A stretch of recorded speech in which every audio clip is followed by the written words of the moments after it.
आज मी बनवल्या होत्या चटपटीत वाटाणा मसाला शेंगा. ही व्हायरल रेसिपी आहे, त्यामुळे मी ही ट्राय करून पाहिली. तर सगळ्यात पहिल्यांदा आपल्याला तव्यामध्ये तेल घालून घ्यायचं आहे आणि त्यामध्ये स्वच्छ धुतलेल्या कोवळ्या अशा वाटाण्याच्या शेंगा घालायच्यात. ह्या शेंगा आपल्याला लो फ्लेमवरती एक 10 मिनटं छान अशा परतवून घ्यायच्यात. इथे मी शेंगा पुसून न घेतल्यामुळे त्या माझ्या अंगावरती उडत होत्या, त्यामुळे मी झाकण ठेवलं. झाकण ठेवून आपल्याला 10 मिनटं छान एक वाफ काढून घ्यायची आहे.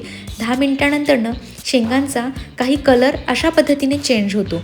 ह्या शेंगा फक्त फ्राय करायच्यात. ह्यामध्ये पाणी वगैरे घालायचं नाही. पाणी घातलं त्याची चव वेगळी लागणार. त्यामुळे आपण फक्त वाफेवरती या शेंगा छान शिजवून घ्यायच्यात.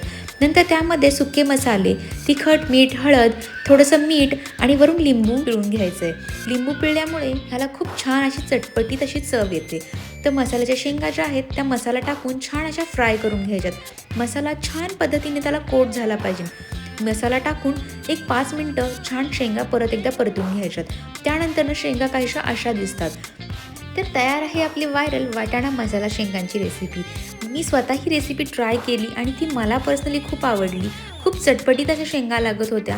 ही खरंच तुम्ही ही ट्राय करून पहा, तुम्हालाही सगळ्यांना खूप आवडेल. तर आजचा व्हिडिओ आवडला असेल तर व्हिडिओला नक्की लाईक, शेअर आणि सबस्क्राईब करा. तोपर्यंत टाटा, बाय बाय.